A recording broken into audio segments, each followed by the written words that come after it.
Hey guys, it's Wilson, and welcome to my channel, where I'll be talking about finance, macroeconomics, and real estate as an asset class. We'll learn how to swim with the financial current rather than against it, so you can master money. If you like any of those things, or if you like me, don't forget to hit the like, bell, or subscribe so you'll be notified of upcoming videos. Last week we learned about productivity and credit. This week we'll learn why credit is important in the economy. Remember from last week, credit is pulling spending forward. In order to buy something you cannot afford right now, there's going to be a time in the future where you'll be spending less than you produce in order to pay it back. This is why it's important to understand credit. Credit sets in motion mechanical and predictable events that will happen in the future.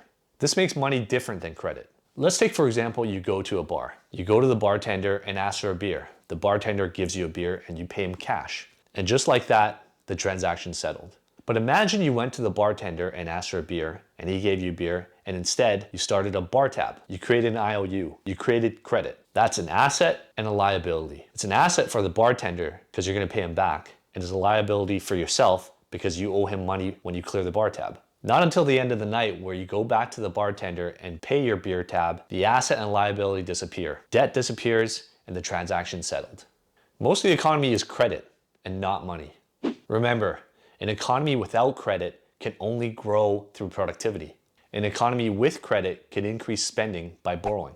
As a result, an economy with credit has more spending and allows incomes to rise faster than productivity in the short run, but not in the long run. Credit isn't bad just because it causes cycles. Credit is bad when it causes overconsumption and it doesn't allow you to pay it back.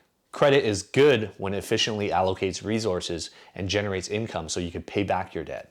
So in an economy with credit, we can follow how growth occurs. Let's say, for example, you have an income of $100,000. Your creditworthiness allows 10% of that, so borrowing of $10,000.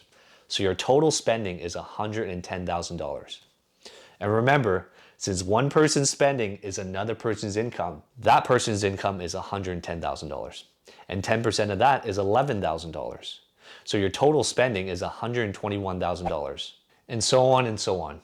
This process is a self-reinforcing pattern. But remember, borrowing creates cycles. What goes up must come down. And this leads us to the short-term debt cycle. As economic activity increases, there's an expansion. There's increased spending and there's increased prices. And this is all fueled by credit. When credit, spending, and income rises faster than quantities produced, we see inflation. Prices rise. And inflation is when too many dollars chase too few goods. The central bank doesn't want too much inflation because it causes problems.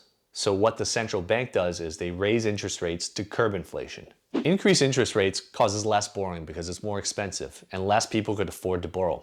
And existing debt repayments rise. Because borrowing decreases and debt repayments rise, there's less spending. And remember, since one person's spending is another person's income, this causes a vicious cycle. When people spend less, prices go down. And this is called deflation. And deflation is too few dollars chasing too many goods. Economic activity decreases, and this causes a recession. If the recession is too severe and inflation isn't a problem, the central bank lowers interest rates to reinvigorate the economy. Lower interest rates increases borrowing, increases spending again, and another expansion occurs. As you can see, the economy is like a machine. In a short-term debt cycle, spending is constrained by lenders and borrowers willing to provide and receive credit. When credit is available, there's an expansion. When credit is unavailable, there's a recession. Short-term debt cycles are controlled by the central bank and interest rates, and they happen over and over again.